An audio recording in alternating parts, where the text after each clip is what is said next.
Bonjour à toutes et à tous. Je dois vous dire que je suis particulièrement ému d'être ici aujourd'hui sur cette scène face à vous. En fait, il y a 10 ans, je venais pour la toute première fois au Salon des entrepreneurs avec une idée un peu folle, mais tellement belle, celle qu'un jour, je serai entrepreneur à mon tour. À cette occasion, dans un workshop, j'ai rencontré un premier entrepreneur qui allait devenir par la suite un de mes premiers employeurs dans le cadre de mon apprentissage au sein d'une école de la Chambre de commerce de Paris, qui est encore là sur cette scène 10 ans après, donc merci à vous. Merci au salon aussi, du coup, qui a fait un petit peu pour moi. Merci au salon qui a fait beaucoup pour nous, les entrepreneurs. Merci au salon qui fait beaucoup pour vous, les entrepreneurs dans cette salle, et bien au-delà d'ailleurs. Toujours dans ce workshop, il y a 10 ans, j'ai rencontré une autre entrepreneur, Catherine Barba. Et ce qui est dingue, c'est qu'avec ses yeux pétillants, un peu comme tous les entrepreneurs, elle a su en 30 toutes petites minutes partager des années de passion. Ce n'est donc sûrement pas un hasard si 2 ans plus tard, c'est avec passion que je lançais un projet passionnant, We Do Biz, avec 3 passionnés, mes associés, pour qui j'ai une petite pensée maintenant. Maintenant, j'aimerais qu'on ose tous dans cette salle, c'est la thématique de ce soir, qu'on ose tous prendre 5 petites secondes pour faire un vœu pour dans 10 ans.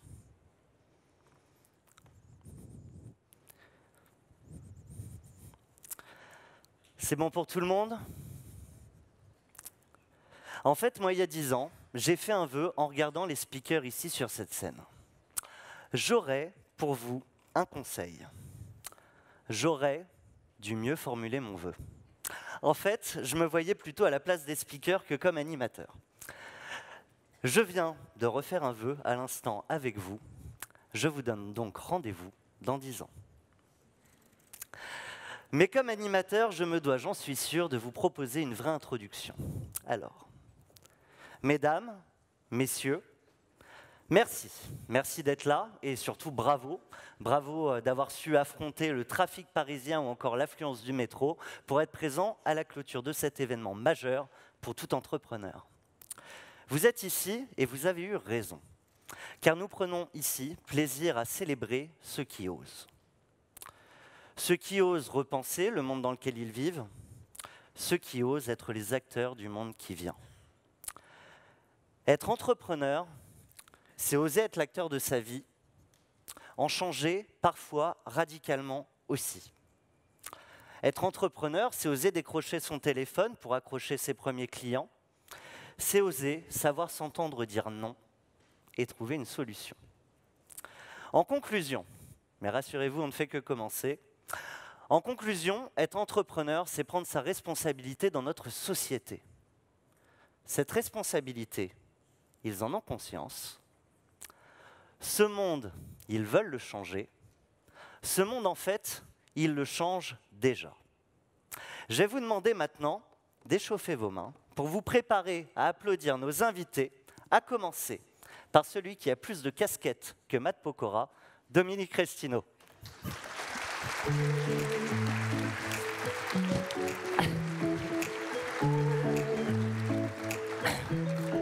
Dominique, vous êtes président de la CCI Paris, vice-président de la CCI Paris Île-de-France. Vous êtes l'importateur en France du mentorat avec l'IME, le MoveJ. Vous êtes entrepreneur. S'il y a autant de casquettes, c'est que vous faites beaucoup pour les entrepreneurs. Un peu plus loin, je vous donnerai à tous évidemment la parole après, un peu plus loin, nous avons Bénédicte Sanson, celle que les entrepreneurs de moins de 30 ans devraient tous connaître, celle qu'on peut appeler très tôt le matin, très tard le soir, quand on veut lancer, se développer pour sa boîte, celle qu'on appelle aussi quand on l'a plantée. Vous êtes cofondatrice et déléguée générale du MoveJ.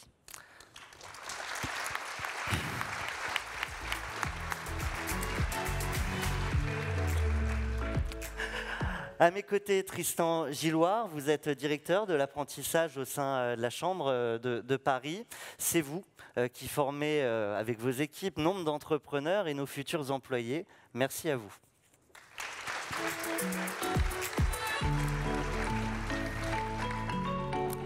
Et parce qu'ils sont jeunes, qu'ils sont entrepreneurs et que la plénière vous l'a annoncé, ils osent tout. Je vous propose d'applaudir Alexandre Hanbel, associé chez Ava, Émilie, oh, on l'applaudit. Émilie Corsia, vous êtes la cofondatrice de My Job Glasses. Lubna Xibi est également avec nous, elle a cofondé Meet My Mama.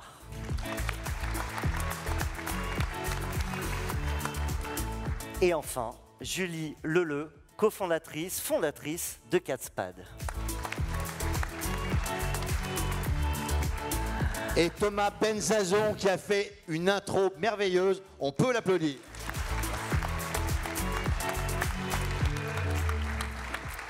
Alors, afin de vous présenter avec vos mots au public, je vous propose de revenir sur ce moment particulier, incontournable pour tout entrepreneur, le moment du pitch. Si vous êtes ici aujourd'hui sur cette scène, c'est que vous avez su convaincre des clients, des partenaires, des employés et aussi pour certains des investisseurs de vous faire confiance. Donc a priori, vous maîtrisez. En 1 minute, top chrono, pourquoi doit-on croire en vos magnifiques projets? On commence avec vous, Alexandre. Alors, d'après l'Organisation mondiale de la santé, il y a 460 millions de personnes dans le monde qui ont une perte d'audition. Parmi eux, il y a Skinner, notre CTO. Donc, pour comprendre ce que les gens lui disent, il doit le lire sur les lèvres. Alors, parfois, ça suffit, mais il y a une situation dans laquelle ce n'est jamais le cas, c'est les conversations de groupe. Sa seule alternative, c'est de faire appel à un interprète, un sous-titreur professionnel. Donc, c'est quelqu'un qui va venir s'asseoir à côté de lui et écrire ce que les gens lui disent. C'est bien, mais ça coûte extrêmement cher, 100 € par heure. Est-ce que vous payeriez 100 € pour aller prendre un café avec un ami? Non, bien sûr. Alors voilà. Aujourd'hui, il y a 2 milliards de smartphones dans le monde. Dans chacun de ces smartphones, il y a un microphone. On a vu là l'opportunité de changer la vie de Skinner et de centaines de millions d'autres personnes. Et on a créé Ava.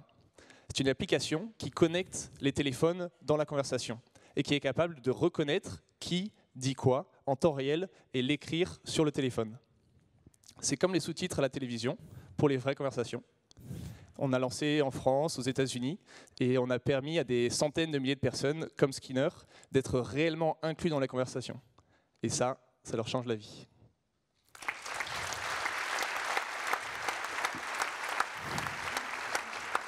Émilie, vous changez la vie des jeunes et leur vie future. Exactement. En fait, je ne sais pas si vous savez tous ici dans la salle qu'aujourd'hui en France, il y a 1 jeune sur 2 qui quitte son premier emploi avant la fin de la première année. On est encore en 2019 à dire « je suis bon en maths, je vais faire de la finance » sans jamais avoir rencontré un professionnel qui fait de la finance et savoir ce que ça va être demain, une vie de professionnel de la finance. Et ben nous, on a décidé que ça suffisait et qu'il fallait permettre à tous les jeunes de se créer un premier réseau et d'aller rencontrer des professionnels pour découvrir leur quotidien et pouvoir faire des choix enfin par conviction. Donc on permet à des milliers de jeunes aujourd'hui dans les études supérieures, aussi bien en niveau BTS, IUT qu'en top école de commerce ou d'ingénieur, de rencontrer gratuitement des professionnels pour découvrir leur voie de demain et pouvoir enfin faire des choix par conviction et grâce à ce réseau se créer des opportunités. Alors, si Émilie fait rencontrer des professionnels, Lubna, elle, fait rencontrer des saveurs. C'est ça. Alors, Meet My Mama, on a créé ça il y a 1 an et demi avec 2 missions. La première mission, c'est vous permettre à vous, gourmands, de pouvoir accéder à des cuisines qui sont faites maison, qui sont faites avec amour par des mamas, de vous faire découvrir des cuisines du monde et de vous permettre d'avoir accès à du vrai fait maison sur votre lieu de travail grâce à un service traiteur, pas comme les autres, puisqu'il a une deuxième mission.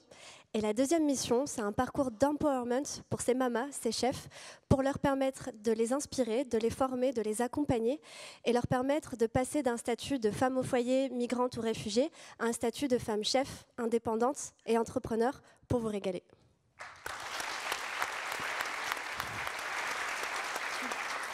Les chats aimant se régaler parfois un peu trop, Julie Leleu régule leur nourriture. Je ne sais pas si vous avez des animaux de compagnie qui partagent votre vie. Moi, c'est le cas. Il s'appelle Mozart. J'ai adopté Mozart, qui est ma petite boule de poil, il y a maintenant 5 ans. Et pour moi, vivre avec un chat, c'est vraiment du plaisir au quotidien. C'est des jeux, des câlins régulièrement.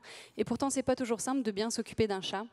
Et c'est la raison pour laquelle on a créé Catspad. En fait, il y a quelques temps, je suis allée chez le vétérinaire pour moi, Mozart me paraissait être en pleine santé, bien que mangeant un peu trop à la cantine, effectivement. Et en fait, le vétérinaire m'a expliqué que si Mozart conservait ses habitudes alimentaires, il risquait l'obésité et tout ce qui s'ensuit, problèmes cardiaques, problèmes rénaux, problèmes articulaires et j'en passe.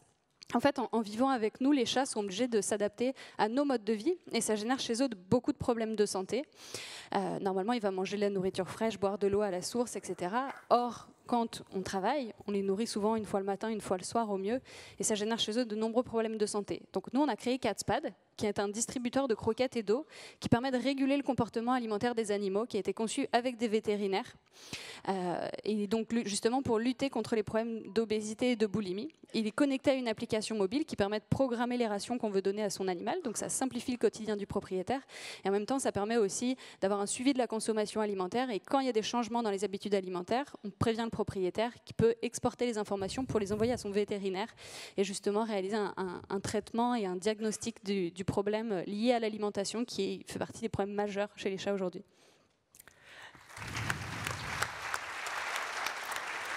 Dominique, Bénédicte, Tristan, des piges, vous en avez vu beaucoup.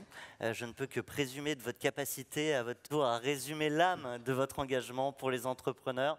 Bénédicte, vous avez pris le micro. À vous l'honneur. Eh bien, le MoveJ, c'est le mouvement pour les jeunes et les étudiants entrepreneurs. Nous l'avons créé avec Dominique Restino, qui en est le fondateur, qui en est à l'origine, qui a eu l'idée, en 2009. Donc, nous fêtons cette année notre 10e année. Et notre ambition, c'est d'accompagner le développement personnel et la croissance des entreprises créées par les jeunes de 18 à 30 ans. Parce que nous avons une conviction, c'est que la première richesse naturelle d'un pays, c'est sa jeune génération. Et que si l'on veut un pays au cœur du monde, il faut une jeunesse qui bâtit son avenir. On voit que vous êtes là et que vous partagez avec nous cette conviction et c'est formidable. Et donc pour les accompagner, eh bien, nous avons 3 axes d'action. Le premier, c'est de vous accompagner au travers d'un programme de mentorat, un entrepreneur expérimenté qui vous accompagne sur la durée, mais on reviendra dessus, je pense. Le deuxième axe, c'est de promouvoir l'entrepreneuriat jeune par l'exemple. Et une des grandes actions de cet axe-là, c'est le prix MoveJ qui est en ce moment ouvert, donc à candidature pour sa 10e édition, une 10e édition qui s'annonce exceptionnelle. Donc je vous encourage tous vivement à concourir, d'autant que j'ai mis des objectifs de dingue à l'équipe, donc faites-nous plaisir, aidez-nous à les atteindre. Et le troisième axe, c'est de permettre à toute une communauté de jeunes, de mentors entrepreneurs, de partenaires, d'experts, d'échanger pour grandir ensemble et développer l'économie. Du coup, une communauté de 2000 personnes de soutien, d'entraide intergénérationnelle. Une grande famille. 1300 jeunes accompagnés depuis 10 ans. Et si vous vous inscrivez, et si vous gagnez, vous aurez peut-être la chance d'être à la plénière de clôture du Salon des entrepreneurs l'année prochaine. Le dernier gagnant est Alexandre, avec Ava. J'ai senti un applaudissement. Il faut oser aussi applaudir quand vous le sentez. Dominique Restino. Donc je dois expliquer en quelques secondes ce que fait la Chambre de commerce et d'industrie de Paris-Île-de-France. Ça va être compliqué, il y a beaucoup d'actions. 4 missions. Mission de formation, nous formons 30 000 jeunes en formation initiale, 30 000 personnes en formation continue, 15 000 personnes en formation initiale en apprentissage, à travers 19 écoles. Certaines sont mondialement connues, d'autres sont mondialement connues parce que 89% des jeunes qui sortent de nos 19 écoles sont intégrés dans l'emploi après 7 mois de sortie. Ça, c'est une mission. Une autre mission, vous êtes dans un bâtiment ici. Je suis persuadé qu'il n'y a pas 5 personnes dans la salle qui savent que ce bâtiment a été construit par mes prédécesseurs, des élus de Chambre de commerce de Paris, sans aucun centime d'argent public, parce qu'il fallait des lieux. Et à travers Viparis, c'est l'organisation que nous avons au niveau de l'attractivité du territoire. C'est 5,5 milliards que nous ramenons en économie sur le territoire de l'Île-de-France avec Unibail-Rodamco, parce que je parle de ce bâtiment, mais je peux parler de la porte de Versailles, je peux parler de Villepinte. Tout ça, c'est la propriété de la Chambre de commerce et d'industrie de Paris-Île-de-France et d'Unibail. Une formation consultative, c'est pour aider la vie des entrepreneurs, donc des entrepreneurs, mais également des salariés au niveau régional, national et également international. Et enfin, et surtout, c'est ce qui nous accompagne ici, c'est l'appui, le service à l'entrepreneuriat, la création, le développement, la transmission des entreprises, qui est en France et à l'international. Voilà les 4 missions. Nous avons différents services, bien évidemment. Tristan, qui s'occupe principalement de toute la filière de nos écoles également, qui connaît bien nos écoles. Il a été par exemple le directeur des Gobelins, je le dis pour toi, Gobelins qui, je crois, vient d'avoir un prix Awards. Un Emmy Awards, oui, pour le meilleur film d'animation fait par des élèves. Voilà, au monde. Au monde. Voilà, c'était la semaine dernière. C'était le week-end dernier, dans la nuit de samedi à dimanche. Voilà, donc grande école, voilà, qui est moins connue. On peut applaudir, effectivement. Voilà, on reviendra après sur ce qu'on fait, les actions. Je m'arrête là. Hein. J'en suis persuadé. Voilà. Tristan, Gilloire. Dominique a tout dit, alors c'est un peu compliqué. C'est donc notre meilleur pitch. Je vais insister sur notre credo à la Chambre, c'est de faire grandir les jeunes, donner du sens à leur formation. C'est pour ça qu'on est beaucoup investi dans l'apprentissage et on a évoqué un thème qui est celui du fait qu'on se lance dans une formation sans vraiment savoir à quoi ça va mener, dans quel environnement on va travailler. Nous, on croit beaucoup à l'apprentissage parce que justement, ça permet, dans des conditions réelles, de tester son projet, d'apprendre et de progresser vite et de gagner très rapidement en maturité à tous les niveaux de formation. Puis, on a un certain nombre de choses dans lesquelles on croit fort dans nos écoles. Il y a notamment l'entrepreneuriat. Et on pousse les jeunes à entreprendre à travers des projets, à travers de l'accompagnement à la création d'entreprises, à travers de l'incubation dans des structures dédiées qui existent un peu dans toutes nos écoles. C'est ça notre créneau, c'est donner du sens et permettre aux jeunes de s'épanouir et de devenir à leur tour de bons professionnels et des entrepreneurs. Alors, comme dans les contes de fées, vos histoires se passent bien. Vous vivez heureux avec beaucoup de clients. Malgré tout, on parle de réussite. Il n'y a pas un entrepreneur, je crois, dans cette salle et dans le monde qui réussit sans passer par des grosses galères. Des fois, il s'en faut de peu pour qu'on parle d'une grande réussite ou qu'on parle ce que certains appellent encore un échec. J'imagine donc que vous avez dû surmonter certains écueils. Quelle a été votre plus grosse galère? On peut commencer peut-être avec vous, Julie Leleu. Il y en a eu plein. Je dirais pas échec parce que pour moi l'échec c'est un peu une fin. Je dirais plutôt obstacle parce que le but c'est justement de la surmonter pour aller plus loin. Donc on va parler des obstacles de Catspad. Moi je suis dans un milieu qui est industriel, donc on parle de produits, on parle de machines, etc. Donc c'est un milieu qui nécessite beaucoup de fonds. Et quand on sort de l'école avec 6 000 € en poche et qu'on crée sa boîte, c'est quand même compliqué de faire un effet de levier pour pouvoir financer le développement d'un produit industriel. Donc du coup, voilà, pour moi, la majeure partie des obstacles qu'on a dû surmonter étaient d'ordre financier. Pour vous donner un exemple, sur les premières étapes de financement de l'entreprise, on était encore sur de l'étude de faisabilité pour savoir quelle solution technique on allait choisir, etc. pour le produit, quelle allait être une estimation du coût de revient, etc. On n'avait pas les fonds pour financer les bureaux d'études avec lesquels on allait travailler à l'époque. Et donc, du coup, on est allé voir différents interlocuteurs pour nous accompagner. On est allé voir notre banque qui proposait des dispositifs de financement de l'innovation technologique. On est allé voir BPI France qui aidait aussi avec des subventions et notamment la bourse French Tech à financer les études de faisabilité. Et en fait, tout le monde était très intéressé par l'aventure, mais de là à donner de l'argent pour aller plus loin, et quand je dis de l'argent, c'est des dizaines de milliers d'euros, c'était plus compliqué. Et donc là, c'était le premier obstacle qu'on a dû surmonter, c'est-à-dire comment on fait pour convaincre des gens d'aller nous financer. En l'occurrence, comment on a fait cette fois-ci? On est allé voir ces deux interlocuteurs et les deux nous ont dit très très bonne idée. Effectivement, on pourrait vous faire un prêt, mais quand même, je suis pas sûre, etc. Et puis, dans votre plan de financement, vous annoncez qu'un tel va vous aider à telle période, etc. Et en face, on nous dit la même chose. Et donc là, le but, c'était de pouvoir mettre les gens en face de la table pour partager les risques avec nous, mais partager les risques entre eux. Et au final, sur toutes les solutions de financement qu'on a eues tout au long de l'aventure, je me suis rendu compte qu'en fait, c'était hyper important pour les gens de partager les risques. pour nous, évidemment, parce qu'on a besoin d'être soutenu au quotidien, etc. Et là, je ne parle pas seulement de risque financier, mais aussi pour les investisseurs qui viennent en capital ou en prêt ou en subvention, etc. Le but, c'est de pouvoir y aller collectivement pour justement aller tous dans la même direction, avec les mêmes enjeux et en même temps... oui, collectivement, c'est-à-dire qu'il faut que tout le monde ait conscience qu'il fasse partie de l'aventure, et ça c'est hyper important pour pouvoir convaincre la majeure partie des parties prenantes de l'aventure depuis le début. Lubna, je vous pose la même question.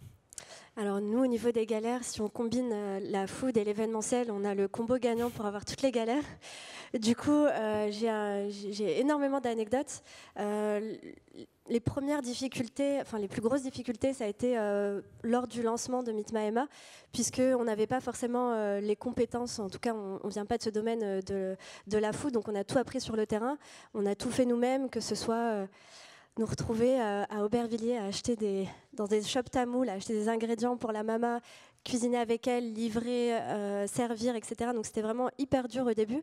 Et je peux citer énormément de galères. J'en ai une en tête, par exemple. Un jour, on nous appelle, une cliente nous appelle, elle nous dit... est-ce que tout est bon pour la réservation pour notre événement dans 2 heures ? Et là, Donia, donc mon associé, me regarde et me dit quel événement ? On a une prestation dans 2 heures. Et donc on rassure la cliente, on lui dit oui, tout est parfait. Et on n'avait absolument rien prévu. C'était pour 150 personnes. Et c'était un énorme client. On n'a pas paniqué, je pense qu'on a développé une vraie appétence à la galère chez Meet My Emma. Et on a toujours réussi à surmonter toutes les galères, et dont celle-ci. Et c'était l'un de nos meilleurs événements. Ça s'est hyper bien passé. La cliente était ravie. C'était hyper bon et on était contents. Alors là, il nous faut votre secret pour faire à manger pour 150 personnes en 2 heures. Ça c'est le secret de Meet My Emma. On ne vous le révélera pas en public. Émilie, quels écueils, quelles galères presque insurmontables? Gérer la croissance et anticiper. En fait, nous, on est une grosse équipe. Aujourd'hui, on est 20 personnes. Et à un moment donné, en fait, c'est bien d'avoir du cash sur son compte en banque, mais ça part très, très, très, très vite. Et c'est vrai que l'année dernière, juste avant notre levée de fonds, on avait peut-être assez mal anticipé. Et il y a eu un moment donné où on s'est fait un petit peu peur. Ça s'est bien passé, il y a eu une levée de fonds et tout va bien, mais c'est vrai que maintenant on est beaucoup plus prudent et on regarde les choses bien à l'avance parce que on a une responsabilité par rapport à tout le monde et donc du coup voilà, c'est important d'être toujours précautionneux sur ce côté-là et de pouvoir être sûr que les choses sont viables et que ça va aller. Ça a l'air d'être un problème de riche de gérer la croissance, mais c'est un vrai sujet. Alexandre ? Alors moi, je dois vous partager une anecdote. J'aime beaucoup la formulation. Il suffit parfois d'un rien pour différencier un grand succès d'un échec.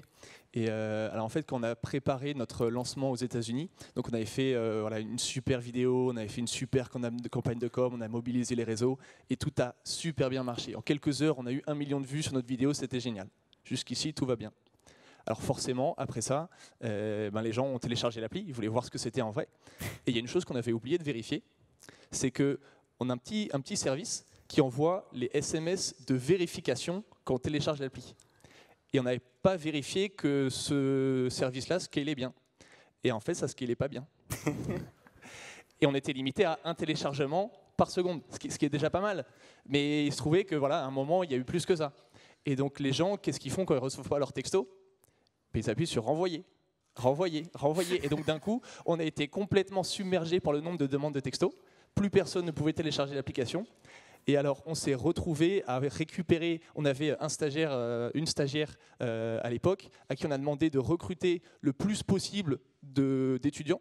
Et on a formé une panic room. Et en fait, on s'est mis à envoyer manuellement le plus de SMS de vérification qu'on pouvait. Donc voilà, ça s'est presque bien terminé. Il y en a juste eu qui ont eu leur texto le lendemain ou le surlendemain. Quand on se lance si jeune, souvent on se pose la question de sa capacité à être crédible face au monde entrepreneurial, face aux grands groupes, face à ses clients d'une manière plus générale. Comment on la trouve, cette crédibilité? Est-ce qu'on y pense? Est-ce que vous y avez pensé, vous? Alors là, c'est une question générale à nos 4 jeunes entrepreneurs. Le premier qui prend le micro a gagné. Et encore Bon, Alexandre. alors, je crois que j'ai gagné.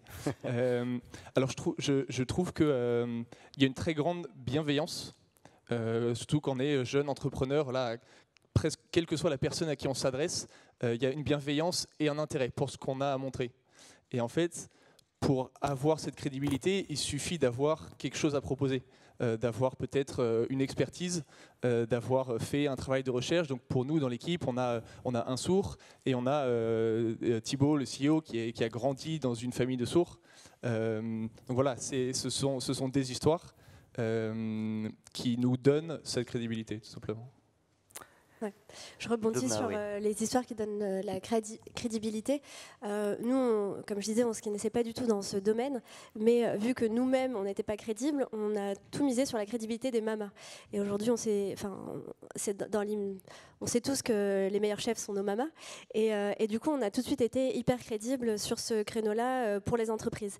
Du coup, en quelques mois, on n'a pas eu besoin, on n'a jamais démarché aucune entreprise.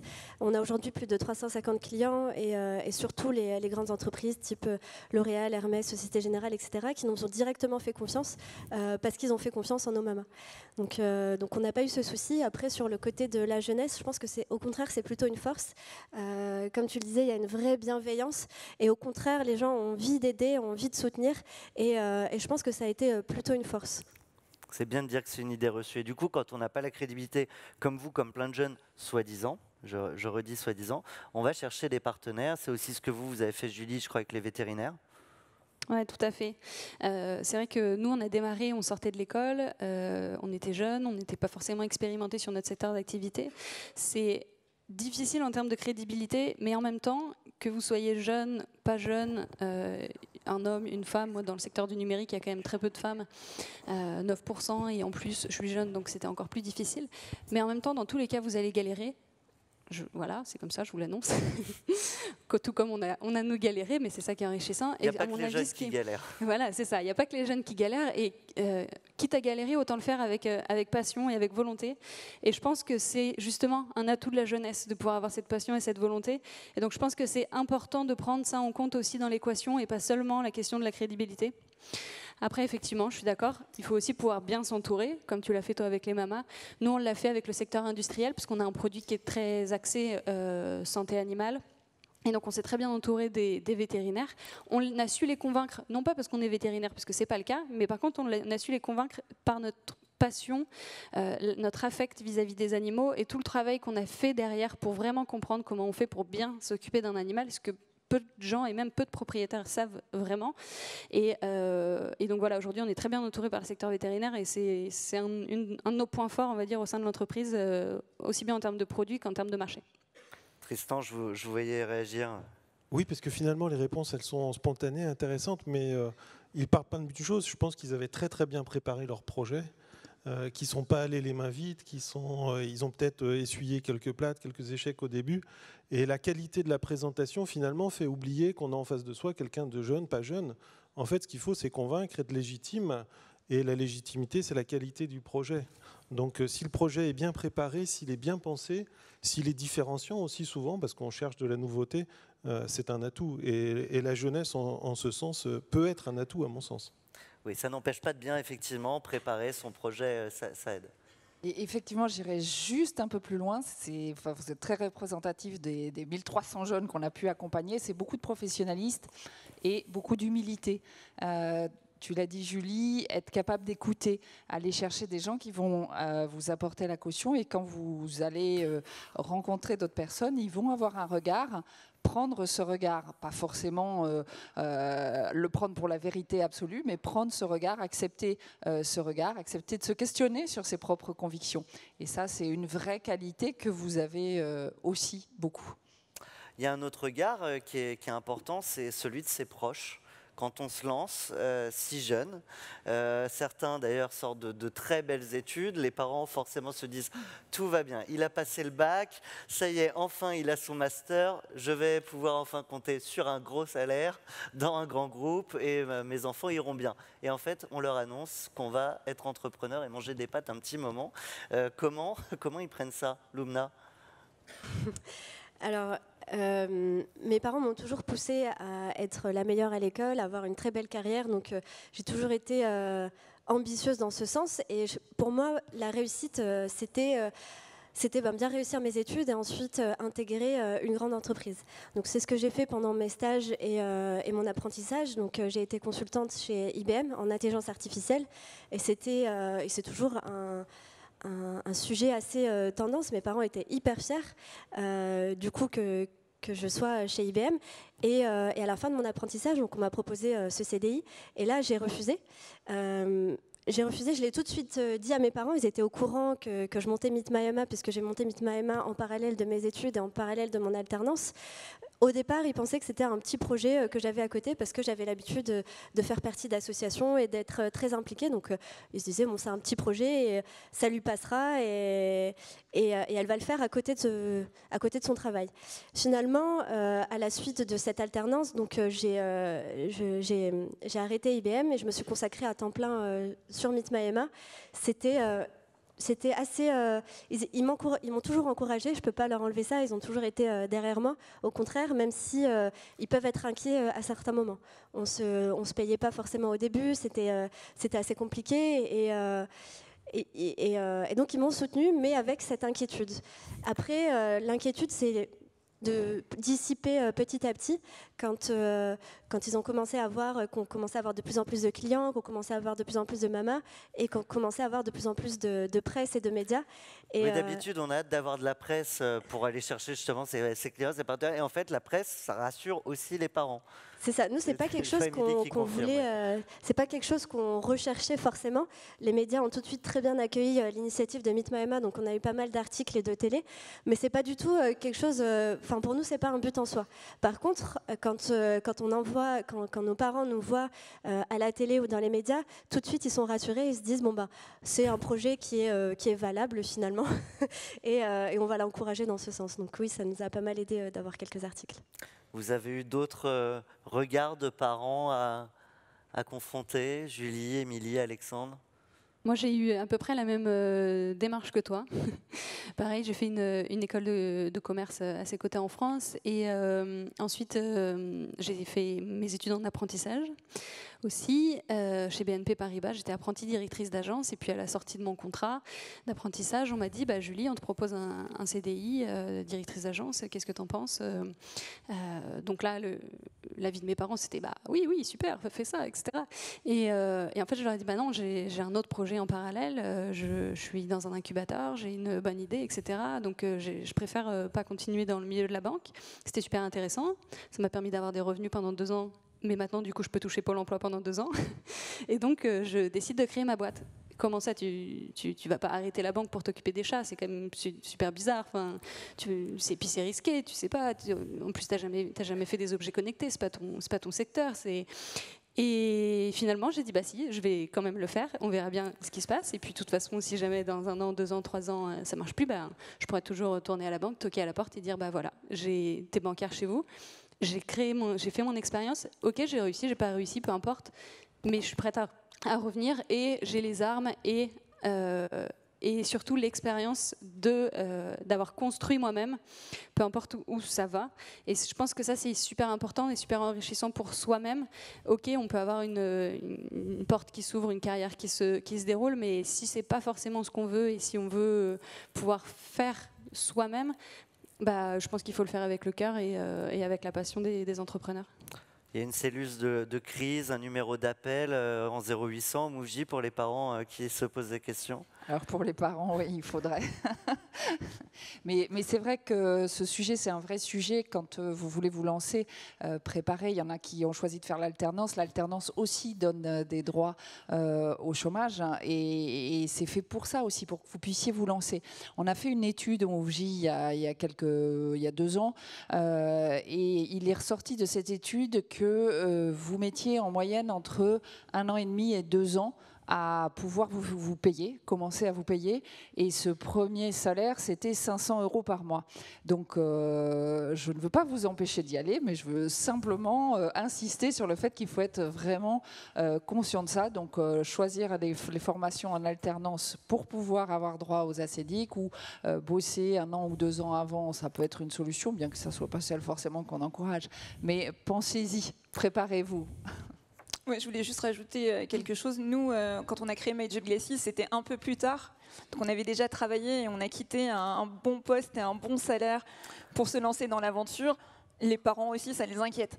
Donc en effet, à tout moment, je pense qu'à partir du moment où un enfant dit « je veux être entrepreneur », quel que soit son âge et quelle que soit sa situation avant, quitter quelque chose de rassurant et de pérenne pour se lancer dans une aventure entrepreneuriale, c'est toujours stressant pour eux. Et je crois que les parents entrepreneurs flippent encore plus quand leurs enfants veulent devenir entrepreneurs.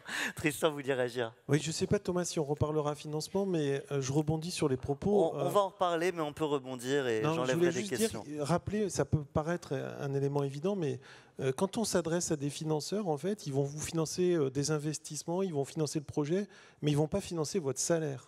Donc il faut être prêt et être armé pour pouvoir fonctionner éventuellement son salaire pendant un certain temps. Puis j'ai une petite anecdote, parce qu'avant de m'occuper des écoles de la Chambre, j'ai dirigé une chambre de commerce et on avait le centre de formalité des entreprises. Et parfois on voyait des gens arriver au guichet qui voulaient créer leur entreprise et il y a des frais minimums qui correspondent à des taxes et ils ne voulaient pas mettre les 40 € qu'il fallait pour créer leur entreprise. Alors je leur disais, bah, écoutez, si vous n'avez pas 40 € à mettre dans les formalités, il faut faire autre chose, très sincèrement. Effectivement, enfin, si on n'est pas prêt à s'investir soi-même, il ne faut pas espérer que d'autres investissent sur nous. Alors du coup, je ne sais plus où j'en étais, mais on parle de la jeunesse. Une des grandes luttes, que vous avez eu, Dominique Restino, et que vous avez remporté, c'est ce statut d'étudiant entrepreneur. Le statut d'étudiant entrepreneur, c'est une grande lutte. C'est en tout cas un bel acquis. Alors, tout le monde connaît le statut étudiant entrepreneur? Eh bien, c'est encore une lutte, alors. C'est un... Tiens, Bénédicte, elle va vous raconter exactement ce que c'est que le statut étudiant entrepreneur. Non, je vais y aller. C'est un statut qui a été mis en œuvre en 2013, 2014, je ne me souviens plus, qui permet à des jeunes qui font leurs études de pouvoir être, pour moi la chose la plus importante, c'est qu'ils soient pris en considération comme des porteurs de projets, comme de véritables entrepreneurs. Donc c'est la reconnaissance, avec un dispositif qui permet à travers ce qu'on appelle les pépites aujourd'hui, c'est un réseau d'organisation au sein d'écoles. Il y a, je crois, en France 29 pépites. De pouvoir incuber son projet, de pouvoir développer son projet, d'être accompagné avec un tuteur, et je pèse mes mots, je dis tuteur et pas mentor, un professeur et un expert un peu métier. De pouvoir faire son projet, son stage sur son projet de création d'entreprise, ce qui n'était pas possible auparavant. Nous étions quelques-uns depuis plusieurs années à imaginer un profil, un programme d'accompagnement un peu comme sport-études. Il se trouve que, oui, c'est le bouger. Enfin, j'avais un déjeuner de travail à l'époque, en 2012-2013, avec un Premier ministre de l'époque, à qui j'ai expliqué ce que des jeunes entrepreneurs m'ont expliqué, de quoi ils vivaient, ce que disait Bénédicte, mais ce qu'on voyait également dans nos écoles de la Chambre de commerce. Et donc, ça a interpellé. Aujourd'hui, il y a ce statut qui permet effectivement d'être accompagné. Il y a eu un sujet tout à l'heure sur Pôle emploi. J'ai entendu, ça commence un petit peu à s'estomper un petit peu. Avant, il fallait créer une boîte, il fallait aller ailleurs. Moi, j'ai toujours considéré que la France était l'un des pays au monde où c'est le plus facile pour créer une boîte. Créer une boîte, c'est vraiment pas compliqué. Ce qui est plus compliqué, c'est de la pérenniser et de la développer. Pôle emploi, pour des gens qui ont travailler, 1 an, 2 ans, ça permet effectivement de gagner un petit peu d'argent. Pas beaucoup d'argent, mais un petit peu d'argent, parce que généralement, bon, à part quand ils sortent parce que là, vous avez quand même des jeunes femmes et des jeunes hommes qui sortent de très belles écoles. Mais au sein de la Chambre, c'est du CAP au bac plus 5, et même si je ne vais pas trop parler du MOVJ, mais le MOVJ, c'est du CAP au bac plus 5. C'est pareil. Ce que vous venez de raconter, en clair, pour moi, il y a des jeunes gens qui peuvent créer une entreprise parce qu'ils ont bossé. En clair, quand ils ont fait de super études et tout ça, l'échec, c'est même pas un échec, c'est une expérience de vie et qui est encore plus valorisée. Ça laisse des fois quand même des cicatrices. Et si demain, ça marche pas, parce qu'il n'y a pas l'air d'être le cas, mais ça marche pas, tu vas retrouver assez facilement un job. Alors on peut dire, ah ouais, mais c'est parce qu'ils ont fait de super études, parce qu'ils ont fait des super écoles. C'est à peu près les écoles de la Chambre de commerce de Paris, donc il n'y a pas de problème. Super écoles. Mais non, parce que quand on a quasiment rien, on parle des territoires fragiles. Quand on a quasiment rien, on n'a que à gagner. On n'a rien à perdre. Et véritablement, et aujourd'hui, on voit, parce que c'est le mot d'ordre en ce moment, la victoire, enfin gagner la création d'entreprise, c'est fait en France. Il faut le perdurer, il faut l'entretenir. Ce qu'il faut, c'est aider ces entrepreneurs à grandir. Et aller partout également. Et quand je dis partout, nous, on est en Île-de-France, on est super bien lotis. Mais dans les territoires fragiles, là où il y a moins de possibilités, là où il y a moins de choses, alors qu'il y a de la richesse, alors qu'il y a une jeunesse qui a suivi des formations pratiques, des formations dans l'artisanat. Il y a plein de petites structures. On peut créer une boîte, mais on peut reprendre une activité. Et que ce soit en Île-de-France, dans le 9-2, pardon, ou en Seine-Saint-Denis, d'accord, j'ai fait exprès de changer les codes, ou que ce soit à Moulins dans l'Allier, au milieu de la France à peu près. Tout le monde ne connaît pas Moulins dans l'Allier. Hein. Moi j'en parle tout le temps, mais bon. On apprend des choses dans cette plénière. Et c'est ça qui est important, c'est que cet entrepreneuriat des jeunes, là, c'est ça la conf, d'accord? C'est l'entrepreneuriat des jeunes. Ça ne veut pas dire que c'est mieux que le reste. D'ailleurs, j'ai envie de dire, c'est là où il n'y a pas trop de grands risques. Et c'est de l'autre côté, avec des gens de mon âge, vieux. Non, je vous l'accorde. Vieux, 42 ans, bon, un peu plus quand même. On pourrait dire non. Mais je vois des gens également, j'en vois des centaines, mais je vois des gens qui ont 50, 55 ans, qui peuvent en avoir marre de faire un truc parce que l'herbe est toujours plus verte. J'en ai vu des centaines rêver, se mettre à leur compte, faire le truc dont ils ont rêvé dans un coin de leur tête depuis tant d'années. Eh bien, eux, ils le font quand ils sont jeunes, parce qu'ils n'ont rien à perdre.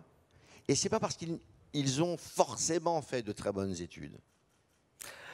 L'autre jour, je ne sais plus à quel événement, j'ai entendu quelqu'un dire ouais, si tu n'as pas fait HEC, tu as moins de chances de réussir. Alors, je m'adresse peut-être à Tristan aussi, parce que les écoles, la chambre, c'est pas qu'HEC. C'est HEC, c'est le SCP Europe, c'est l'ESSEC, c'est l'Essier, c'est les Gobelins, c'est Ferrandi. Tout le monde connaît Ferrandi, grande école de gastronomie. Tout le monde se bat pour aller à Ferrandi. Hein. C'est grande école. Moi, je pense que quand on sort d'une grande école, et si en plus on a l'esprit tourné vers l'entrepreneuriat, on est quand même bien armé. On a eu un certain nombre de codes, un certain nombre de basiques, de compétences qui permettent d'avancer. Mais ça ne veut pas dire que quand on n'a pas fait ces écoles, on n'entreprend pas. Dans nos écoles, il y a des autodidactes. Dans tous les domaines, il y a des gens qui, en sortant de l'école, ou même avant de sortir, créent leur entreprise. Souvent, c'est parce qu'ils ont été bien accompagnés, bien entourés, qu'ils ont su mobiliser autour d'eux des énergies, qu'ils ont trouvé de la compétence complémentaire chez un ami, chez un parent. La formation, bien entendu, ça donne quelques clés, mais c'est loin d'être la totalité. Puis alors moi, j'aime bien raconter des anecdotes, parce que je sais que parmi vous, il y en a qui sortent d'HEC. C'est un jour le président de la Chambre de commerce qui va à Ferrandi, une de notre école, et qui est servi par des élèves qui sont en salle et qui font leur service. Et il vous repère un jeune qui est un peu plus âgé que les autres. Et la coutume, c'est bien entendu de demander aux jeunes ce qu'ils ont fait, pourquoi vous êtes là. Et puis, il s'adresse à ce jeune et lui dit, voilà, en 2 mots, vous pouvez me dire votre parcours. Et là, le jeune lui dit, écoutez, moi, pour faire plaisir à mes parents, j'ai fait HEC, Mais moi, mon truc, c'est la cuisine. Je veux créer mon restaurant et du coup, je suis venu faire un bac pro cuisine à Ferrandi. Et ben moi, je suis sûr que ce jeune-là, bien entendu, ayant fait HEC, il aura eu des facilités dans son projet de création, mais je suis sûr qu'il aurait fait un bac pro directement en sortant du collège à Ferrandi, il aurait tout aussi bien pu créer son entreprise Il aurait derrière. gagné du temps. Je dis pas qu'il a perdu son temps à HEC. C'est sûr que non. Surtout pas. Il peut pas le dire. mais en clair, on a dans toutes nos écoles soit des incubateurs, soit des modules à l'entrepreneuriat. On a ces incubateurs également en extérieur. On a Incuba School, que tu connais bien, qui est un incubateur, je dirais, généraliste, où il y a plusieurs écoles de la Chambre qui se retrouvent là pour développer leurs projets. C'est cet état d'esprit entrepreneurial qu'il faut diffuser dans chaque type d'école. Et si on a un CAP, ça peut être un CAP d'ébéniste. On en connaît, Mouvji, mais je veux dire, il n'y a aucun problème pour travailler et pour s'éclater, et dans un métier de passion, et un métier merveilleux. Bénédicte. Moi, je voudrais simplement dire que vous pouvez faire toutes les grandes écoles du monde. Si vous n'avez pas la passion, vous ne serez pas un bon entrepreneur. Bien sûr. Donc, n'oubliez pas la passion. Et si vous devez laisser tomber quelque chose, c'est peut-être les études. Mais si vous ne devez rien laisser tomber, pensez à avoir la passion. Oui. Tu me relances sur les autodidactes, Dominique? Oui. À toute époque, il y a les autodidactes. D'accord? Donc, il n'y a pas forcément les écoles. Après, il y a une autre école, qui est une école de la vie. D'accord? Une autre école, qui est l'école, je crois que tu veux en parler également, avec des pairs, donc avec des mentors, où il y a ce partage d'expérience. D'accord? C'est ce chemin-là. De toute façon, quand on prend quelqu'un qui a bossé et qui a 40 ans, qui va démissionner pour créer une entreprise, ok, il a les outils pour, si on prend quelqu'un dans la finance, il s'y connaît en finance, ok. Si on prend quelqu'un en marketing, il s'y connaît en marketing, ok. Mais ça ne fait pas de ça, enfin de la personne, ça ne la rend pas entrepreneur. D'accord? D'ailleurs, quand on voit dans les profils de reprise d'entreprise, parce qu'à la Chambre, on s'occupe beaucoup de reprise d'entreprise avec nos collaborateurs, on voit des gens qui ont un super parcours, qui gagnent très bien leur vie, qui avaient du staff et tout ça. Mais repasser à je reprends une boîte ou je crée une boîte, quand il faut tout faire, l'homme orchestre, et aller vider la poubelle le soir, parce qu'il n'y a personne qui va aller vider la poubelle le soir, c'est plus le même monde. C'est un état d'esprit, créer des entreprises. Et si, je rejoins Bénédicte, s'il n'y a pas cet état d'esprit dans lequel la passion est importante, et qu'on ait 50 ou 60 ans ou qu'on ait 20 ans.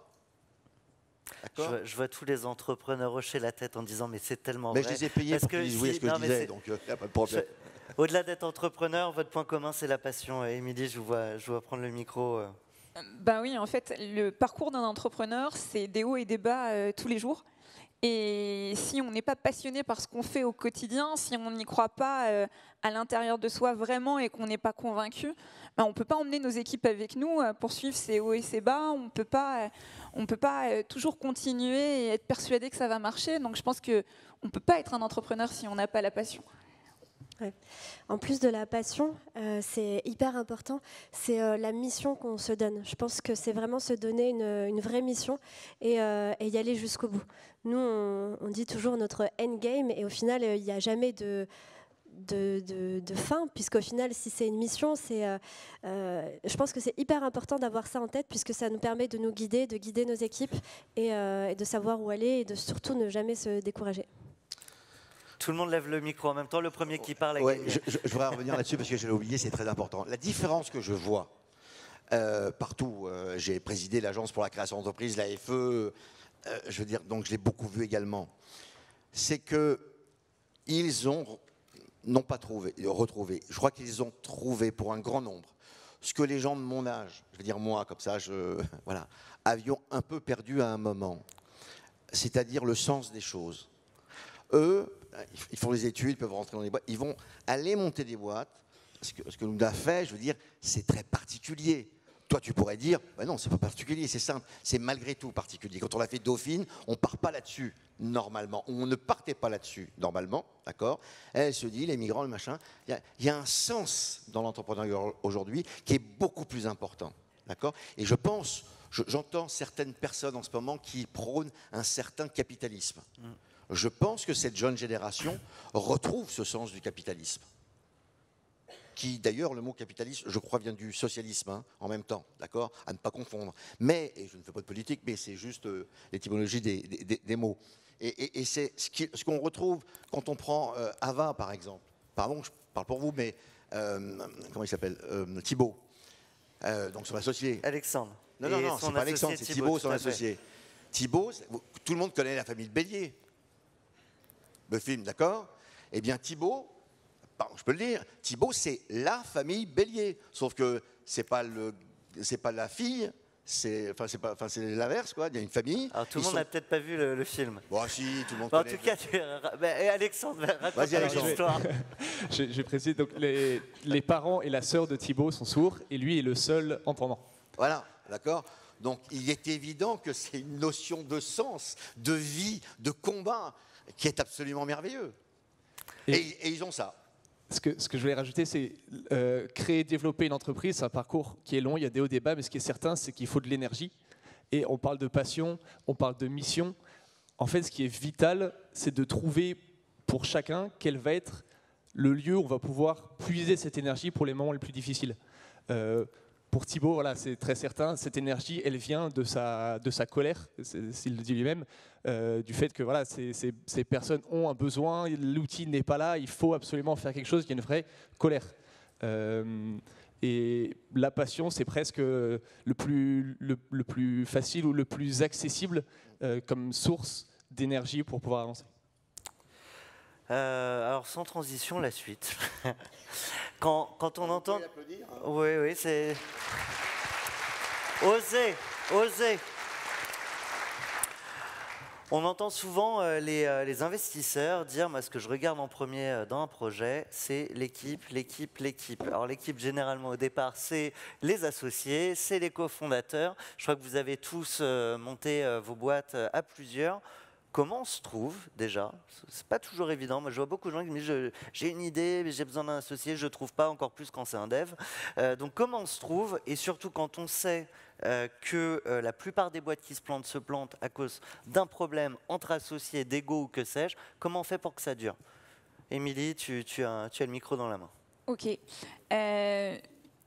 Comment on se trouve? Nous, en l'occurrence, c'était le hasard des rencontres. Et on aime bien dire en fait que My Job Glasses, c'est des rencontres entre des jeunes et des professionnels, mais c'était aussi une belle histoire de rencontre, un peu par hasard, entre mon associé et moi. Et vous ne vous connaissiez pas 2 heures avant de décider de lancer votre boîte, ce qui est quand même la première fois que j'entends ça. C'est dingue. C'est assez incroyable. Et en effet, c'est via le réseau, en fait, c'est un contact en commun qui nous a conseillé de déjeuner ensemble. Et quand je suis arrivée, je ne pensais pas du tout qu'à la fin, il allait me proposer qu'on s'associe. Donc au bout de 2 heures de déjeuner, on a décidé de tenter de s'associer, de tester de s'associer. Et 3 ans et quelques mois plus tard, on est toujours là et toujours ravis. Mais je pense que ce qui nous a aidés aussi, c'est qu'on était très complémentaires. On parle toujours du commercial et de l'ingénieur, et c'était le cas. On avait donc tous les deux 10 ans d'expérience avant de se lancer, et on avait eu tous les deux d'assez grosses responsabilités dans des grands groupes, dans des domaines très différents.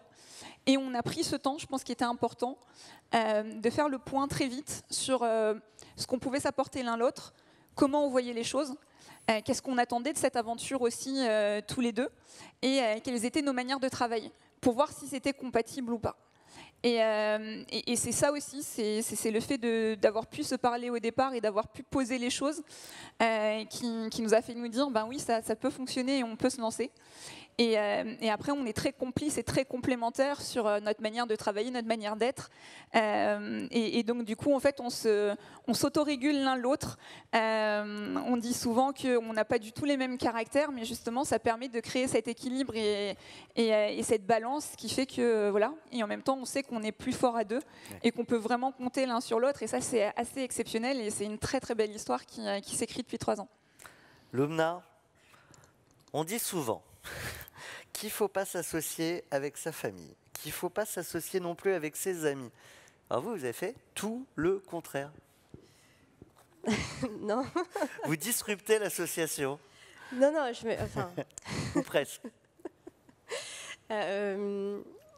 Donc avec Donia, on s'est rencontrés en stage chez PwC et c'est comme ça que ça a commencé. Donc on était assises l'une à côté de l'autre et on s'est tout de suite on a tout de suite vu qu'on avait des passions communes, on avait des centres d'intérêt en commun, on adorait sortir au resto ensemble et donc on est très très vite devenus très très amis et même meilleurs amis. Donc c'est tout naturellement que au cours des discussions, on a décidé de créer ce qui s'appelait à l'époque Mama Cooking ensemble. Et donc on a fait notre petit bout de chemin jusqu'à rencontrer Youssef qui lui de son côté avait créé Mama's Kitchen sans se connaître. Donc il y avait déjà dans les deux projets le concept de Mama et de cuisine, mais on ne se connaissait pas du tout. Il nous a trouvés sur les réseaux sociaux et il nous a contactés. Au départ on n'avait pas trop on sait pas, enfin, on a mis un peu du temps à lui répondre. Finalement, on s'est rencontrés et pareil que toi, on s'est vu sur le quai de la gare Saint-Lazare. Très rapidement, on lui dit OK, on peut te rencontrer, mais très rapidement. Et au bout de vraiment, je pense aussi 1 heure ou 2, on a décidé de s'associer sans se poser trop de questions.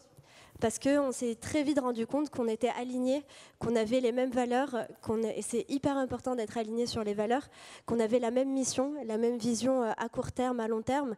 Et une fois qu'on sait ça, on sait que ça va fonctionner.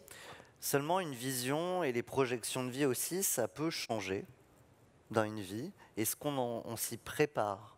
Est-ce qu'on en parle au moment où tout va bien? S'associer, c'est un peu comme un mariage. Hein, donc il faut aussi parler de quand ça peut partir en vrille. Qui va garder l'enfant? Non, on se parle de ça entre associés? Nous, pas forcément. Pour l'instant, on est vraiment concentré sur Meet My Emma, mais le fait d'être très amis et d'être très unis, on sait qu'on se soutiendra peu importe les épreuves. On est avant tout amis, on est très très proches et on sait que. Et c'est vraiment une famille Meet My Emma, que ce soit entre associés, mais nos équipes nous le disent souvent, on rentre chez Meet My Emma, on rentre dans une famille. Je suis hyper émue parce qu'il y a pas mal de personnes qui traversent des épreuves difficiles chez Meet My Emma. Et de voir l'équipe se soutenir à ce point, enfin, moi, ça m'émeut beaucoup.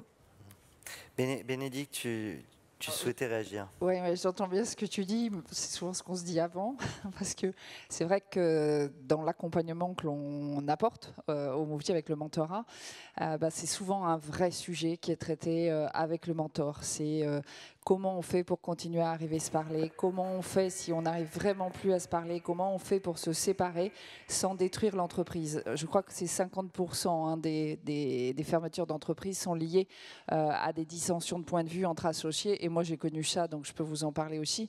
Mais donc ça, quand vous commencez la première chose, c'est qu'effectivement, c'est important au départ de bien poser les choses et de bien savoir pourquoi on vient chacun et de poser ce que l'on sait faire chacun et ce qu'on en apporte chacun à la société pour que les jours où ça commence à se tendre un peu, on puisse revenir à ce qu'on s'était dit au départ. Donc écrire ces choses-là au départ, c'est important.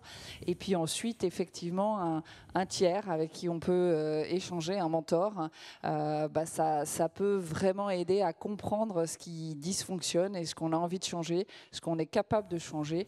Et si on n'est pas capable de changer, comment on se sépare sans fermer l'entreprise? Et ça arrive très, très, très souvent, malheureusement. Ouais. Je compléterais, c'est vrai, c'est très difficile de s'associer et de trouver les bons associés. Mais ce qui est très difficile, c'est de travailler au quotidien avec des personnes qui... on a tous des qualités et des défauts, il faut savoir les accepter. Et c'est hyper important de comprendre dès le début comment fonctionne l'autre personne et comment travaille l'autre personne. Chez Meet My Emma, on est 3 associés, mais on est complètement... on a les mêmes compétences, mais on a des manières de travailler très très différentes. Et ça peut être assez compliqué à gérer au quotidien, mais au final, c'est ce qui fait notre force. Et... je peux citer quelques exemples. Par exemple, Donia est hyper... c'est une machine de guerre. Elle est capable de plier un sujet en quelques temps. Et ça, c'est hyper impressionnant. Alors que moi, je vais prendre énormément de temps sur un petit sujet, mais le faire parfaitement.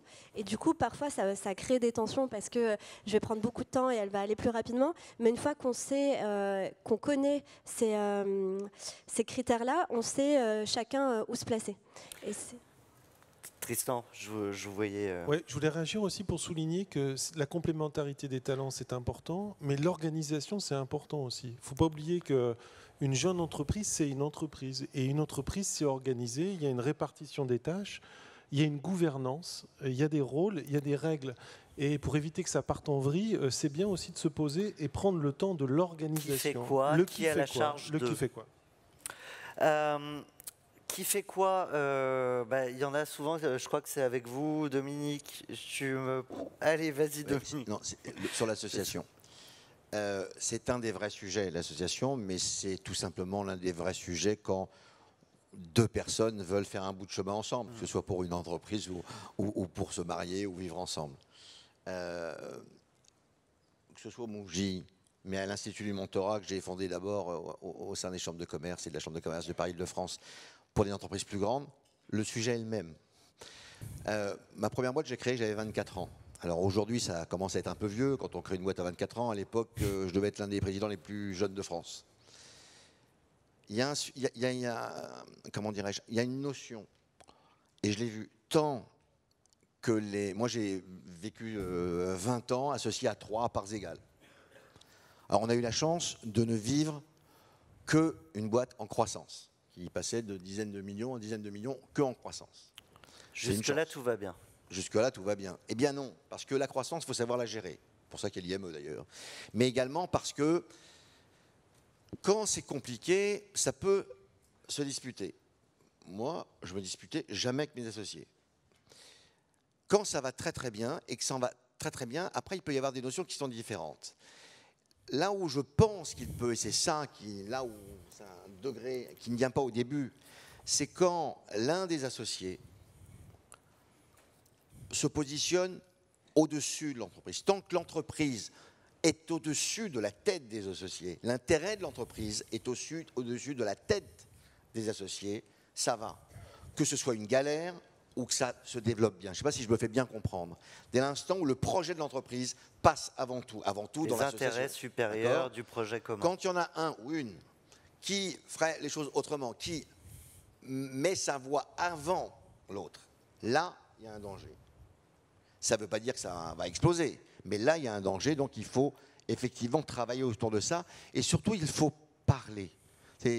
Quand on est porteur de projet, très souvent, enfin, je l'ai vu des centaines de fois, des milliers de fois, non mais mon projet, c'est secret. Mais c'est secret, alors que je vois dans plein de jurys, voilà, concours Mouv'J bien sûr, mais même à la Chambre, il y a des concours, on voit l'année, il y a des années où on se dit, mais ils ne se connaissent pas. Ça peut être de plusieurs points de France, ils ont le même projet, ils ont la même idée. Faites un peu différent, mais c'est la même idée. En clair, il faut parler parce que on apprend essentiellement, pas uniquement, mais essentiellement de la différence. Si vous avez des gens qui ne sont pas d'accord avec vous, écoutez-les pour essayer de comprendre pourquoi ils ne sont pas d'accord avec vous, parce qu'ils vous donnent des armes pour essayer de répondre à cette problématique, pour être sûr de convaincre, d'une part.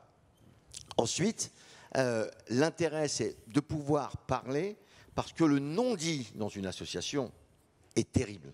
C'est celui-là qui pose un vrai problème, le non-dit. Et très souvent, on n'ose pas parce que c'est des amis d'école, c'est des amis de ceci, ou alors c'est son mari, ou sa femme, ou un truc comme ça, ou c'est quelqu'un de la famille. On n'ose pas. C'est pire que tout. Alors, il faut avoir un peu de délicatesse, mais il faut pouvoir dire les choses.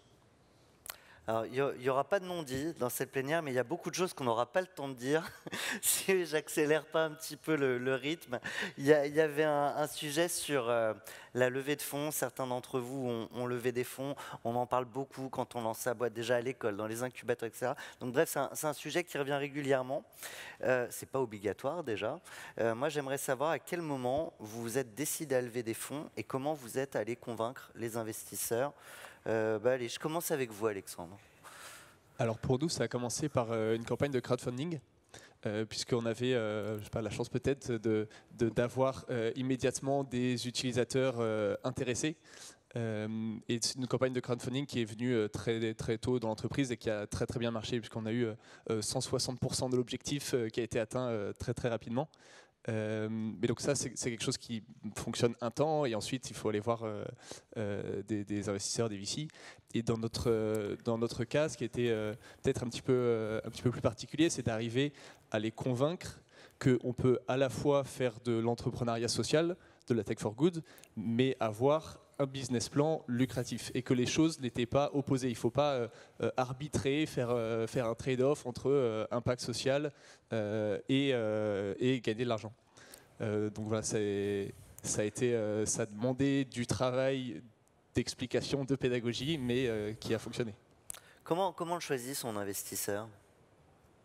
Parce que les investisseurs choisissent les entrepreneurs, mais c'est valable aussi dans l'autre sens? Oui, bien sûr. C'est pas uniquement, bien sûr, une histoire de capitaux investis, c'est une histoire de réseau, c'est une histoire d'accompagnement que ces entrepreneurs sont capables de nous apporter. Et c'est aussi un peu une image de la boîte, puisque les VC que l'on accepte ou que l'on va chercher vont décrire d'une certaine manière quel type d'entreprise est-ce qu'on est. Je reste avec vous 2 secondes, puisque vous avez levé 1,8 million. Vous préparez un deuxième tour de table à mi-chemin entre les États-Unis et la France. On imagine toujours que c'est facile, qu'il y a plus d'argent à investir aux États-Unis. Est-ce que c'est pour autant plus simple? Est-ce que c'est plus simple? Alors déjà, ça dépend à quel stade est-ce qu'on est. Au stade où on en est actuellement, il y a un petit peu plus d'argent disponible aux États-Unis, mais il y en a aussi beaucoup en France. On est à Paris et aux États-Unis pas uniquement pour le financement, c'est aussi pour avoir accès à un marché américain, pour dès le début penser non pas uniquement franco-français mais international. Et donc pour nous c'est assez naturel de chercher des investissements des deux côtés à la fois. Et c'est plus ça que on va chercher des investissements aux États-Unis parce que c'est plus facile. Et on ne lève pas des fonds seulement parce que c'est à la mode. C'est parce qu'il y a des vrais besoins derrière. Et Émilie, vous, pareil, 1,5 million et un deuxième tour prochainement. À quoi sert l'argent? À quoi va servir l'argent? Déjà, l'argent, ça va nous permettre d'aller aider encore plus de jeunes et à se développer davantage. Donc l'idée, c'est aujourd'hui, on touche déjà pas mal de jeunes. On a 12 000 rencontres chaque mois sur la plateforme entre des jeunes et des professionnels. L'idée, c'est vraiment l'envie de déployer ça sur l'ensemble du territoire. Donc on est déjà présent, mais il faudrait que les équipes soient plus grosses pour vraiment toucher tout le monde, sachant qu'aujourd'hui, c'est très facile d'aller voir des grandes écoles. C'est beaucoup plus difficile d'aller voir des universités ou des BTS et des IUT qui sont vraiment de partout à travers la France. Et donc, du coup, un vrai besoin d'aller renforcer les équipes pour pouvoir être plus nombreux, aller rencontrer plus de monde. Donc ça, c'est déjà la première chose. Et puis, il y a aussi l'idée d'un début d'internationalisation avec la volonté d'aider des jeunes en France, mais aussi à l'international, puisque même les jeunes Français, finalement, ont envie aussi d'aller rencontrer des pros à l'international, ont aussi envie d'aller voir comment ça se passe ailleurs, puisqu'ils vont être amenés, dans le cadre de leur stage, de leurs alternances, de leur premier job, à bouger un peu partout. Donc c'est ça qu'on va chercher avec du financement, c'est le fait d'être accessible à encore plus de jeunes et développer davantage les services. Julie, vous, 1,5 million, ce n'est pas le montant de la première levée, c'est le montant de ce que ça vous a coûté 4 ans sur 4 ans de monter Caspad et donc cet objet connecté. Où est-ce qu'on va chercher les sous? Il n'y a pas que des investisseurs, il n'y a pas que des fonds. Exactement, on va les chercher un peu partout. En l'occurrence, quand on démarre une société industrielle comme la nôtre, qu'on va avoir des investisseurs, qu'on arrive avec un beau cahier des charges et on dit bon bah voilà ce qu'on veut faire. Et les investisseurs ils disent pas ok je mets 1,5 million sur la table, c'est hors de question, le produit n'existe pas, aucune preuve marché, enfin voilà c'est juste pas possible dans l'innovation technologique, c'est beaucoup trop compliqué. Les investisseurs on peut aller les voir pour avoir essayé, ils répondent qu'à partir du moment où on a conçu l'outillage industriel des produits. C'est-à-dire qu'on est en mesure de pouvoir produire les outils. Or, on a besoin de fonds avant pour construire la fameuse... Ça coûte au moins 1 million d'euros pour en arriver là. Comment on fait quand on sort de l'école avec 6 000 euros et qu'on a besoin d'1 million pour développer un produit? Oui, Pôle emploi ne finance pas tout. Et Pôle emploi me finance moi pour vivre et payer mon loyer, mais il ne finance pas mes outillages industriels, Pôle emploi, malheureusement. C'est déjà pas mal dit Dominique, il a raison. Mais par contre, il y a d'autres acteurs qui financent, et des acteurs publics et privés d'ailleurs. Et en fait, alors, moi, je dis toujours, depuis 4 ans, j'ai quand même fait pratiquement 90% de démarchage financier depuis le début de l'aventure. Je suis CEO, je suis en charge de la stratégie commerciale, etc. Mais quand on n'a pas de produit à vendre, on fait quelques campagnes de communication, etc. Mais c'est pas moi qui drive les campagnes de communication. Moi, je vais plutôt chercher des financeurs. Et en fait, ça se fait par étapes. C'est-à-dire qu'au début, on arrive, effectivement, on a un beau cahier des charges avec une bonne idée, etc. Mais là, c'est des aides dédiées à la faisabilité qu'on peut nous octroyer, donc des subventions de BPI France, des premiers petits emprunts bancaires cautionnés à le plus % possible par tel ou tel organisme. Et donc là, on a des premiers dizaines de milliers d'euros pour payer des bureaux d'études, des premiers ingénieurs indépendants, etc., pour faire une première preuve marché et avoir un cahier des charges un peu plus technique. Là, on était sur du pur fonctionnel, on passe sur du technique. Suite à ça, on a besoin de faire un prototype. Donc là, on rentre un petit peu plus sur le terrain, dans la matière, dans le produit en tant que tel. On a besoin d'avoir des premiers protos. Et donc là, on va plutôt chercher du bancaire, et notamment du bancaire en prêt d'honneur. Avec mon associé, on a engagé notre patrimoine pour justement pouvoir faire des effets de levier. C'est-à-dire que quand on arrive, qu'on va voir un banquier, qu'on lui dit j'ai mis 6 000 euros dans la boîte, maintenant toi t'en mets 100, il va dire bah non, ça vaut pas quoi. Et par contre, si tu vas chercher des prêts d'honneur, et nous on est allé chercher jusqu'à 80 000, quand tu dis j'ai mis 86 000 dans la boîte, est-ce que vous pouvez mettre 100 000, ils sont tout de suite plus ouverts. Donc le but c'est aussi de faire des effets de levier ensuite. Et je reviens sur la thématique de tout à l'heure, partager les risques, c'est-à-dire que sur chacune des stades, chacun des stades d'avancement, il y a les différents acteurs qui ont partagé le risque. Au début, c'était du BPI et un petit peu de bancaire. Ensuite, c'était différents réseaux de prêts d'honneur qui ont cofinancé ensemble, etc.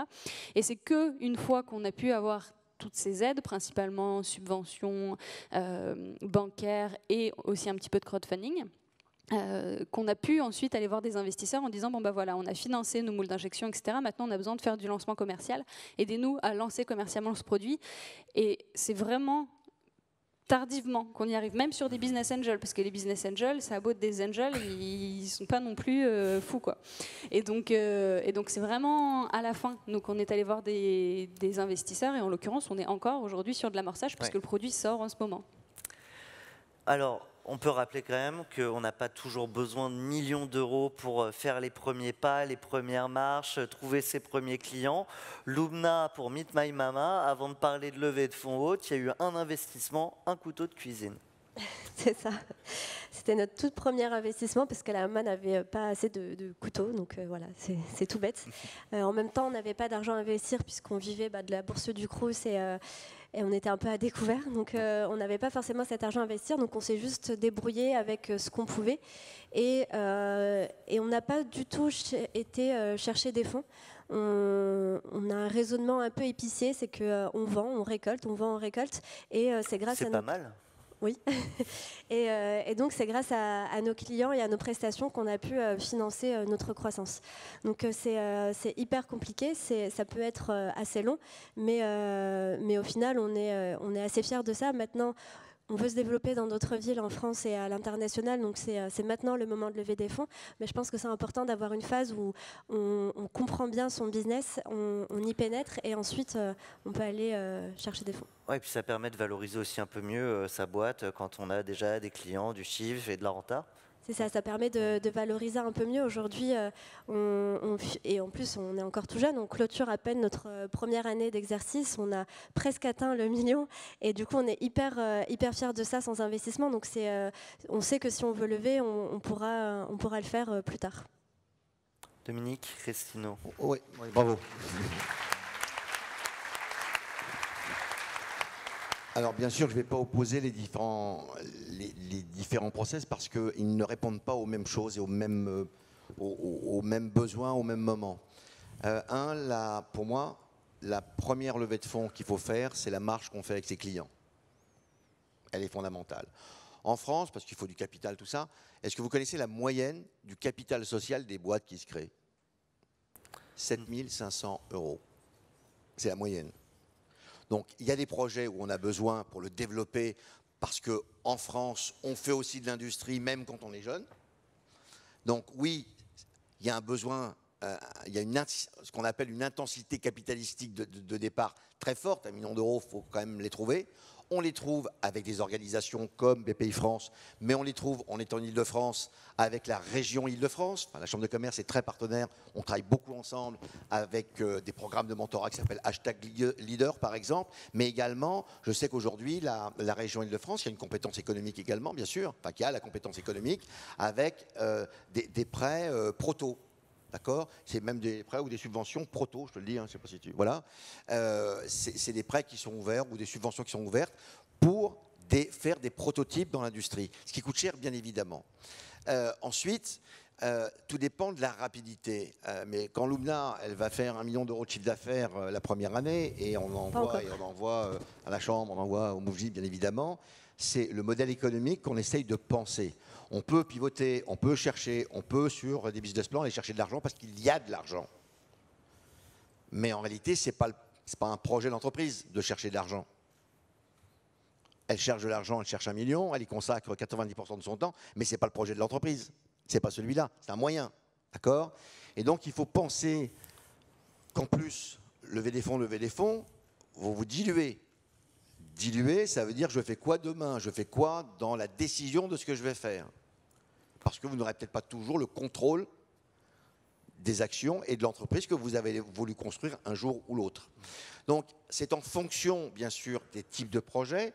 Quand il faut, moi j'ai ce souvenir que tout le monde doit avoir, d'un jeune garçon de 25 ans qui répare des téléphones portables et qui se développe remarquablement. Je crois que c'est 25 à 18 millions. Tu parles de Save et Damien Morin? Oui. Il fallait pas dire son nom? Si? Non, bon, pas forcément, voilà. En plus, le garçon est talentueux. Mobile Club maintenant.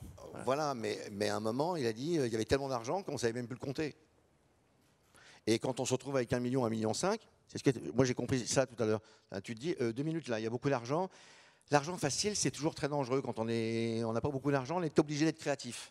Et donc on est obligé d'être très bon quand il y a beaucoup d'argent. Non, je me trompe? Voilà.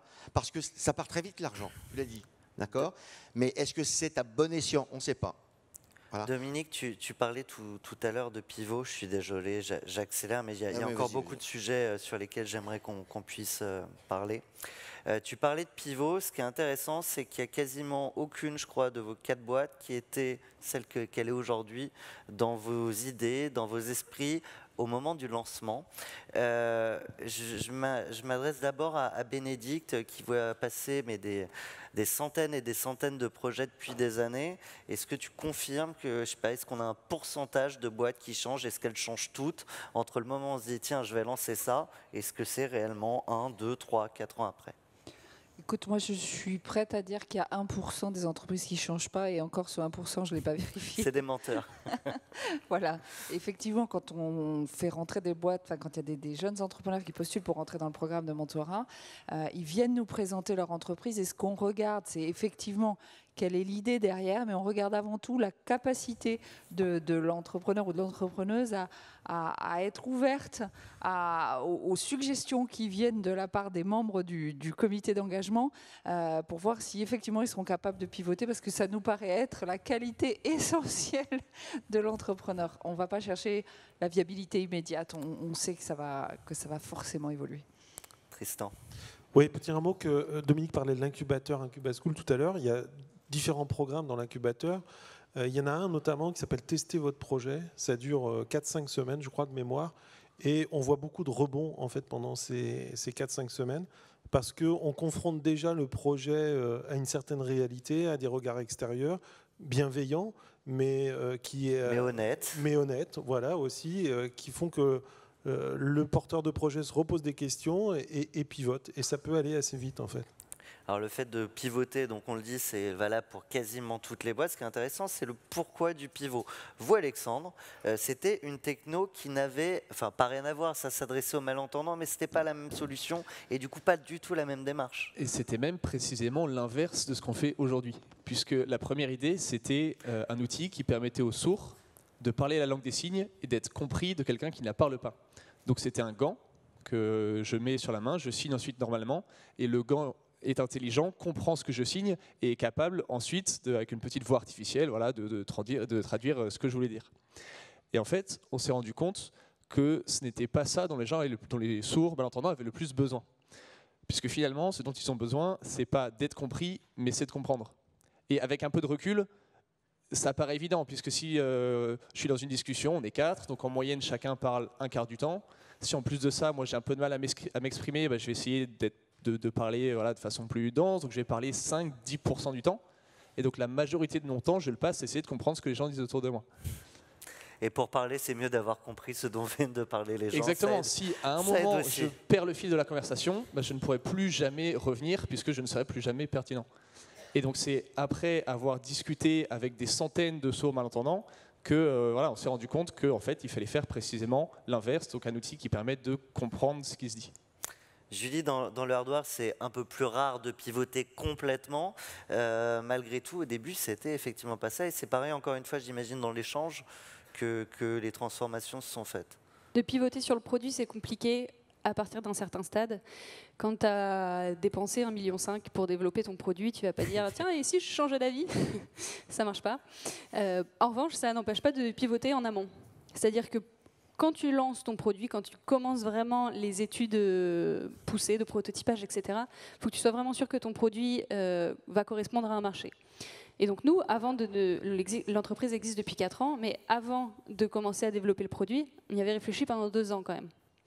On avait discuté avec des propriétaires d'animaux, on avait discuté avec des vétérinaires, des vendeurs en animalerie, etc. Et effectivement, les idées qu'on a eues quand on a postulé la première fois au premier incubateur, c'était pas du tout ce qu'on faisait aujourd'hui. Alors il y avait une partie, c'était ce qu'on faisait aujourd'hui, mais c'était un écosystème de 5 produits qui étaient connectés ensemble, qui permettaient de monitorer différentes choses chez les chats, etc., etc.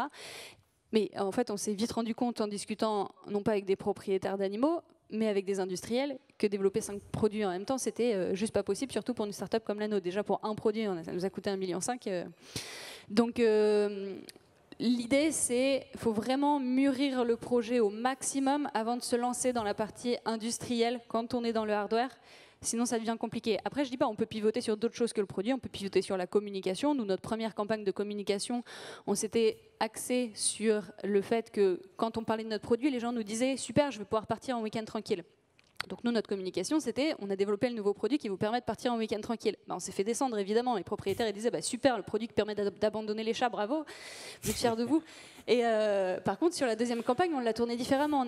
On a conçu un produit avec des vétérinaires, que je voulais pitcher comme ça, qui permettent effectivement de réguler le comportement alimentaire. Et de fait, c'est ce qu'on avait fait. C'est un produit qu'on avait conçu avec des vétérinaires, donc il avait cette vocation. Et les gens nous disent c'est super intéressant, et en plus, je vais pouvoir partir en week-end tranquille. Par contre, moi, je peux pas le dire.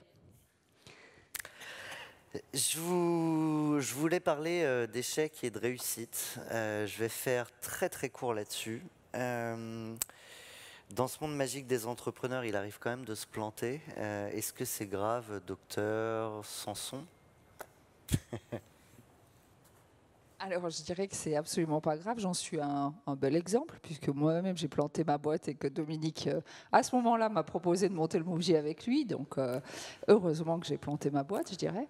C'est ça la solidarité entrepreneuriale. Exactement. Et en fait, je dis ça, mais je le dis aussi parce que c'est un exemple. Aujourd'hui, il y a effectivement quelques jeunes qu'on a accompagnés. Il n'y en a pas un seul qui reste sur le carreau, parce que quand on développe une boîte, qu'on y croit, qu'on a une passion, qu'on a réussi à faire quelques pas, quel que soit le nombre de pas, on s'est créé un réseau qui nous connaît dans nos valeurs, dans notre engagement, dans notre capacité de travail, et qui a juste qu'une envie, c'est de vous récupérer pour que vous mettiez cette même ardeur à l'intérieur de votre boîte. Donc on n'est jamais planté quand on se lance en tant qu'entrepreneur. Et au contraire, on a appris tellement de choses qu'on est une ressource précieuse.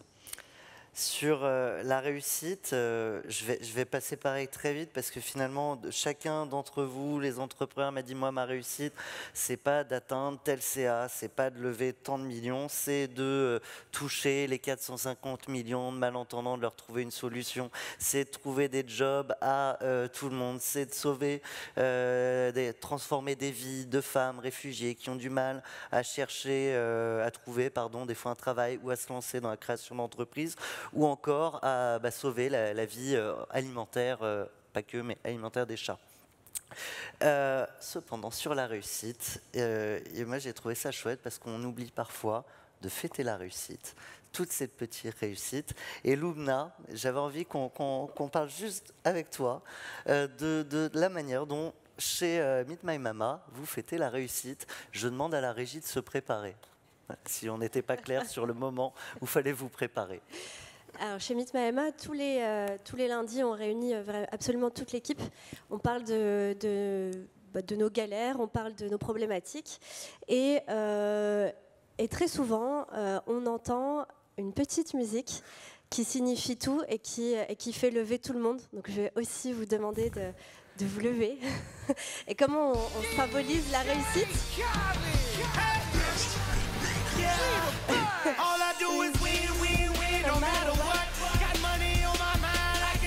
Ça me fera trop plaisir à mon équipe, fallait que je le fasse pour eux. J'ai réussi à lever toute la scène. Merci, on peut s'asseoir. Donc, Voilà. pour tout à l'heure, si jamais avec la régie, on a amené, je ne sais pas pourquoi, à rejouer cette musique, vous allez jusqu'au bout après la pause. Voilà. Voilà, All I Do Is Win, c'est ce qu'on fait à chaque réussite et on sait que quand ça retentit, il y a une réussite et on la fête tous ensemble. C'est important, tout le monde fête les réussites où on oublie, on parle longtemps des échecs, mais on oublie de parler de ces petites réussites quotidiennes. Émilie ? Non, c'est hyper important de fêter les réussites et c'est surtout hyper important d'associer toute l'équipe. Ouais. Parce qu'en fait, et on s'en rend vraiment compte quand on est une petite start-up encore, c'est qu'on ne peut pas réussir, même si on fait un gros contrat, si on fait quelque chose, c'est toujours lié aussi au travail de tous. Si on n'avait pas un produit et des devs qui étaient là pour développer le produit, on ne pourrait pas le vendre derrière. Donc vraiment rappeler aussi et se servir de ces réussites pour valoriser l'ensemble de l'équipe et rappeler que tout ça c'est la force du collectif et c'est quelque chose qu'on a fait ensemble. Mais pour nous, et les plus belles réussites qu'on partage, et on a créé un channel sur notre Slack, qui est l'outil qu'on utilise pour communiquer entre tout le monde, c'est les retours des étudiants et des professionnels qui nous racontent avoir recruté quelqu'un, avoir trouvé un stage ou une alternance. Et à chaque fois qu'on a ces feedbacks qui sont hyper positifs, on a un petit channel où on va les poster, et c'est ça vraiment qui nous anime au quotidien et qui nous donne l'envie de continuer. Ça a même encore plus de poids parfois qu'un gros contrat. Même si un gros contrat est très très important aussi et bien fêté. Et nous, on allait juste un petit cran plus loin, puisqu'on a fait un grand arbre en carton sur lequel on a accroché tous ces petits messages-là d'utilisateurs qui nous disent ce que ça a changé pour eux. Et ça va être bientôt la conclusion, quand on a préparé cette conférence, je vous ai demandé à tous si on entreprenait de la même manière il y a 20 ans qu'aujourd'hui. Alors c'est marrant parce que certains d'entre vous étaient à peine nés pour avoir un vrai avis, mais malgré tout, il y a ceux qui nous disaient, qui m'ont répondu, bah oui, effectivement, il y a plus d'accompagnement, il y a plus d'accélérateurs, d'incubateurs, on est déjà formé à l'école.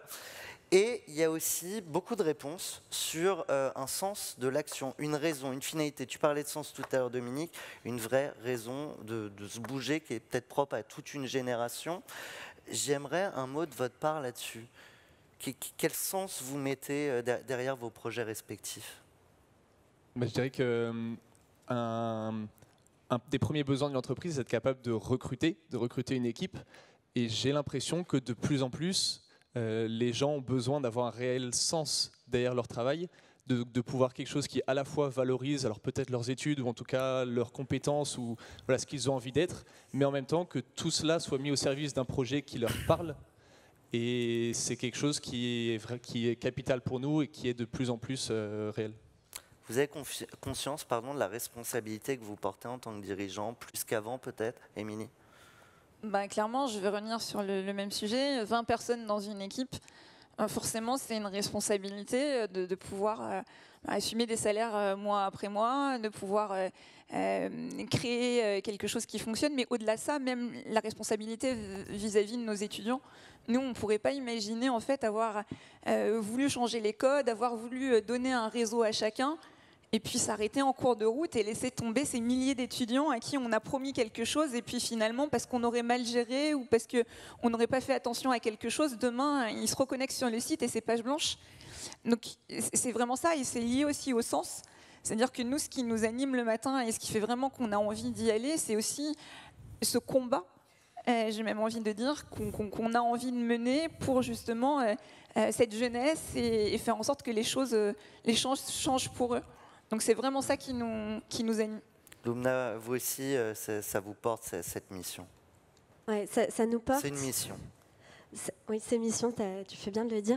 Ça nous porte et je te rejoins dessus. Quand une maman rejoint l'aventure Meet My Emma, elle vient avec énormément d'espoir et Et on ne peut pas se permettre de les décevoir. Elles ont des familles à nourrir. Pour la première fois, on leur fait confiance. Elles arrivent à retrouver un emploi et on ne peut pas se permettre d'échouer. Donc c'est vraiment ça qui nous motive.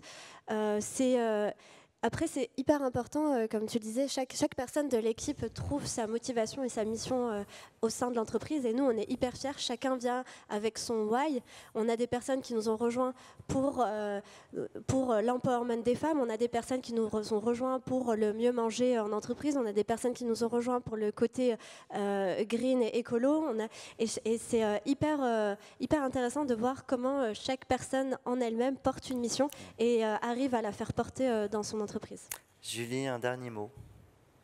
Nous, c'est plutôt tout ce qui concerne la santé animale. D'ailleurs, ça aide vachement pour recruter.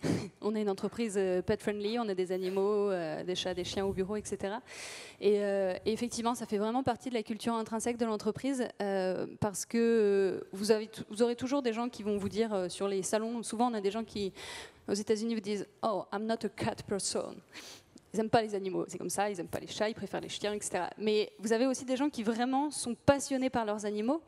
Et il y a une nouvelle tendance qui s'appelle la ronron-thérapie qui est arrivée il y a quelques temps, qui vraiment inculque le fait que dans le quotidien des gens, les animaux sont une part hyper importante pour le bien-être personnel. Et c'est pour ça qu'il y a de plus en plus d'animaux dans les maisons de retraite, dans les hôpitaux pour enfants, etc. Et voilà, nous, notre lutte, c'est vraiment de prendre soin des animaux parce qu'ils sont vraiment partie prenante du quotidien des gens. Et voilà, et ça, c'est super important. Tu me fais signe que c'est fini. Oui, Tristan, en fait, je suis désolé. Hein, on aurait pu rester des heures, il me restait plein de questions. Tristan, le mot de la fin. Moi, le mot de la fin, c'est que alors ces jeunes sont très talentueux et je voudrais peut-être décomplexer certaines personnes qui, dans l'assistante, peuvent se dire « Oh là là, ça paraît miraculeux ». Donc, on peut être un peu moins talentueux et aussi réussir. Et puis voilà, il y a des échecs, il y a des réussites. Moi, je voudrais terminer sur un mot, peut-être c'est la bienveillance qu'il faut avoir vis-à-vis de tous ces porteurs de projets, qu'ils soient jeunes ou moins jeunes. Et c'est comme ça qu'on les aide à réussir. C'est plutôt en positivant, en donnant des conseils et en ayant ce regard bienveillant. Dominique, le mot très court, très court de la fin. Je vais parler très vite, comme ça sera très court. Oser, c'est une baseline qu'il y a dans une de nos écoles qui s'appelle HEC, qui est apprendre à oser. Ensuite, vous pouvez tout essayer de faire, surtout soyez accompagnés. Il y a plein de réseaux. Alors oui, la Chambre de commerce de Paris-Île-de-France est un réseau, tu te poses la question, c'est quoi depuis 20 ans? Je ne connais pas une seule organisation humaine qui a accompagné autant de porteurs de projets, d'entrepreneurs que la Chambre de commerce de Paris-Île-de-France. Et je connais à peu près toutes les c'est très prétentieux, je connais à peu près toutes les organisations d'Île-de-France et même de France, d'accord? Mais on travaille les uns avec les autres, c'est ça qui est important. Ensuite, deux choses. J'aimerais qu'on remercie les deux personnes qui ont pu traduire en langage des signes tout ce que nous avons dit, même s'il y a Ava. Donc un grand merci.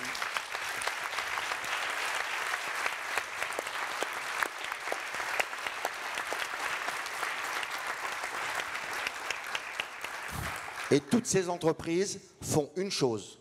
Elles produisent, elles inventent, elles imaginent, elles offrent un service, mais elles vendent parce qu'ils sont commerçants. Les commerçants. Faire du commerce, c'est noble. En ce moment, à la Chambre de commerce de Paris, je viens de lancer quelque chose, nous venons de lancer quelque chose, j'ai besoin de vous. J'aime mon commerce parisien, j'aime mon commerce de France et de Navarre, je le soutiens. Le commerce, c'est la vie. S'il n'y a pas de commerce, il n'y a pas de vie. C'est sur les réseaux sociaux, je vous en supplie, soutenez ces commerces en France, parce que sans commerce, il n'y a plus rien. Et je ne suis pas contre le digital, bien au contraire, surtout quand ça paye ses impôts en France. Mais ces commerçants, depuis 3 ans, ouais, je passe le message, parce que de l'autre côté, il y a une autre conférence.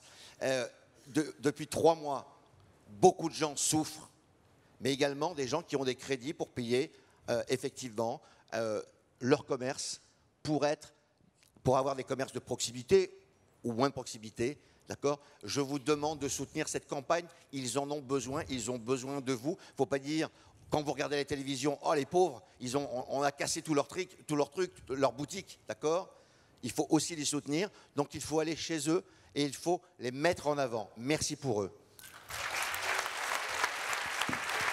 Ouais.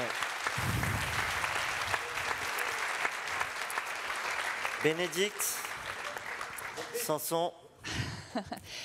Moi, je voudrais dire que vous avez une petite voix intérieure qui vous dit « j'en rêve et j'ai envie d'y aller, il faut que j'y aille, donc allez-y ». Puis il y en a qui ont une petite voix intérieure qui disent « j'en rêve, j'ai envie d'y aller, mais je ne suis pas sûre d'être la bonne personne pour être le leader ». Donc surtout, n'hésitez pas, les entrepreneurs ont besoin d'excellents seconds. Donc associez-vous, allez chercher des entrepreneurs qui ont besoin d'excellents seconds, mais quoi qu'il arrive, lancez-vous dans cette aventure entrepreneuriale et postulez au prix Mouv'J jusqu'au 6 mars à midi. Je vous avais demandé à tous qu'il devait y avoir le ministre et son secrétaire d'État à la jeunesse qui devaient venir conclure cette plénière. On est en pleine période de débat national. Tu venais de parler de ce moment qu'on est en train de vivre qui est super important. On parle de la responsabilité des entrepreneurs et parce que les entrepreneurs ont un rôle à jouer dans ce débat national, je vous ai demandé non pas de mettre vos gilets jaunes, mais pour la plénière, vos gilets jaunes. D'ailleurs, Bénédicte est venue avec. Et alors là, je vais pas vous laisser la parole, mais je vais dire ce que vous alliez proposer au ministre et je suis persuadé que le salon saura faire remonter à qui de droit ces propositions. Dominique proposait un contrat civique entrepreneur. Je rentre mal et pardonnez-moi, pas dans les détails. Loubna, une inclusion meilleure dans le numérique. Émilie, un point d'entrée pour accéder à toutes les universités.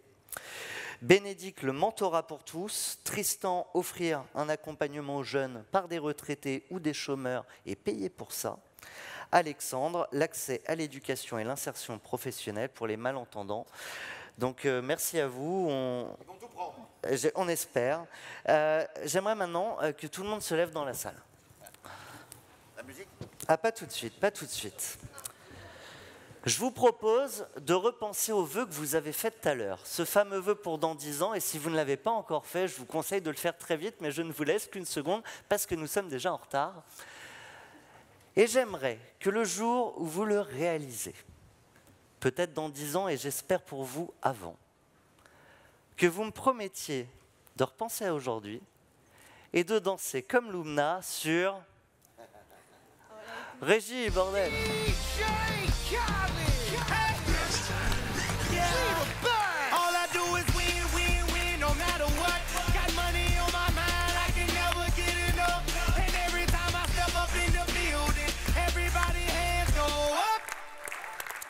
Et maintenant que vous êtes debout, je vais demander à tout le monde de lever sa main droite bien en l'air.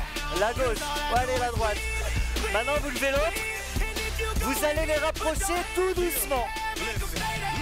Vous allez les éloigner, puis les rapprocher de plus en plus vite. Et on applaudit nos invités. Merci à tous. Merci à vous. Bravo au salon pour tout ce que vous faites. À l'année prochaine. Like strippers, boo.